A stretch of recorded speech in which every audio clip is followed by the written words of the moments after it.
Mission से जुड़ने लगे। 1990 आते आते भारत का सबसे बड़ा शाकाहारी संगठन जय गुरुदेव मिशन बन गया और आज सन 2023 तक देखो इस समय यही गणित चल रही।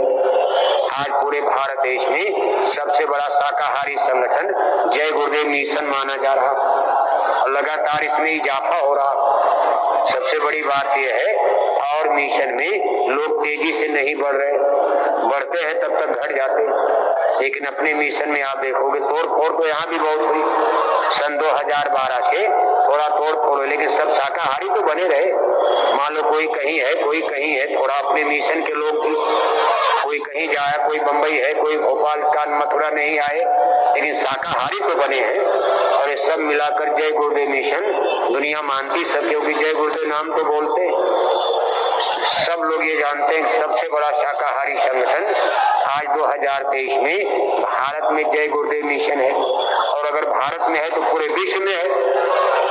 पूरे विश्व में तो शाकाहारी मिशन इस तरह चलते ही नहीं, केवल भारत में ही स्थिति ऐसी देख रहे हो। जो मिशन भारत में शाकाहारी सबसे बड़ा, यानी पूरे विश्व का सबसे बड़ा शाकाहारी अपना जय गुरुदेव मिशन बना हुआ। और भी पूज्य महाराज जी ने जगह जगह देखो मेहनत किया, प्रचार हुआ, काफिले निकले हैं और उसमें कितनी बड़ी संख्या में लोग आ रहे हैं।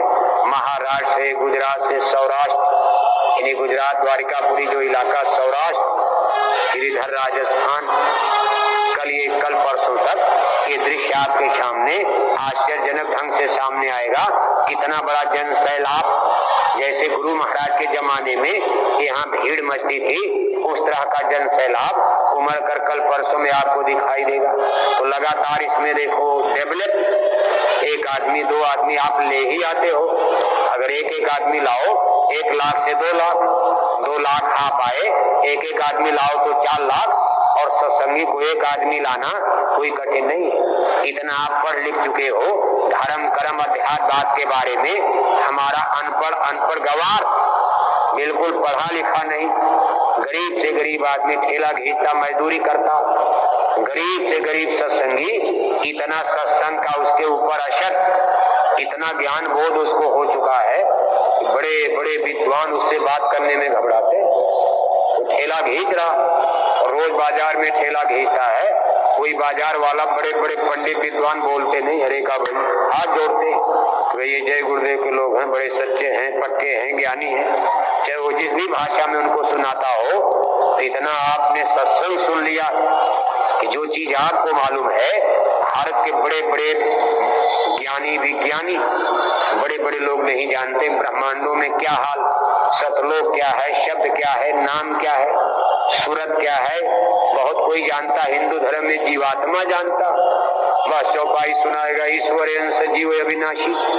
किसी बड़े बड़े पंडित पुरोहित से पूछो सूरत किसको कहते हैं, बताएगा, क्योंकि सूरत गीता में है ही नहीं, वेदों में सूरत शब्द लिखा ही नहीं है, पूरी गीता भागवत में सूरत शब्द नहीं है।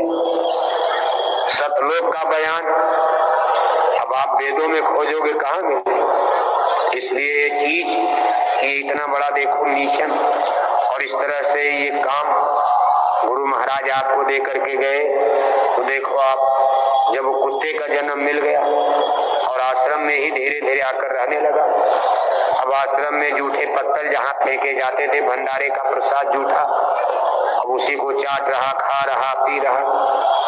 और उसका लगाव जरा देखो, नामदान देने का लगाव कि बाबू सावन सिंह जी महाराज जब निकलते थे अपनी कोठी कमरे से, दौड़ करके उनका पायजामा पहन करके वो उनके जंघा पर चढ़ जाता था।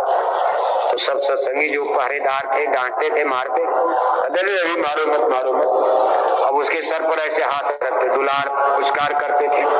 जैसे अपने गुरु महाराज को भी देखते थे लोग, गुरु महाराज का दर्शन करने के लिए लाइन लगाए खड़े।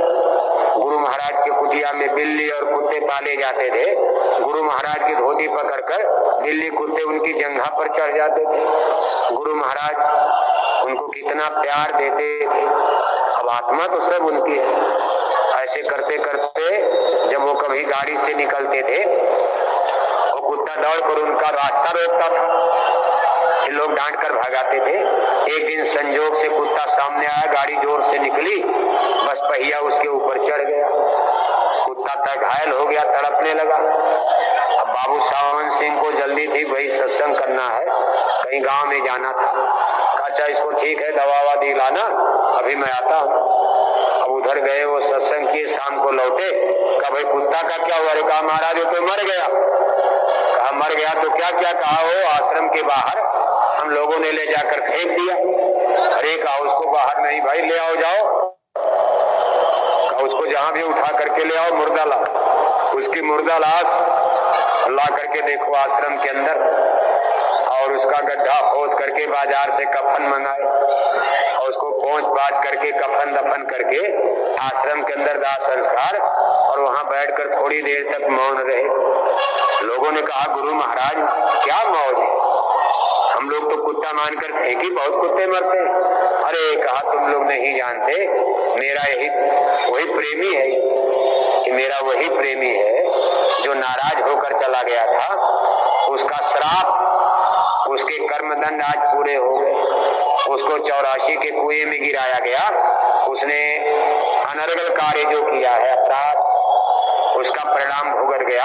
बस इतने उसके लिए सजा बहुत है। एक नानदानी सत्संगी के लिए इतनी बड़ी सजा बहुत है। 2-4 साल कुत्ते में रहने के बाद कहा फला गांव में इसको मानव जन्म मैंने दिलवा दिया। एक सत्संगी के घर में अब इसको मानव जन्म मैंने दिलवा दिया। अब ये बचपन से ठीक ठाक रहेगा, माँ बाप इसको आश्रम में सत्संग में लाएंगे, इसको मैं सत्संग में भर्ती करूंगा, 2-4-10 साल सत्संग सुनाऊंगा। धीरे धीरे इसका अहंकार, जिस अहंकार घमंड के कारण ये आश्रम से नाराज होकर चला गया था, अब इसके पर्दे को इस जन्म में मैं साफ कर दूंगा। इसीलिए कहते हैं ये 4 जन्म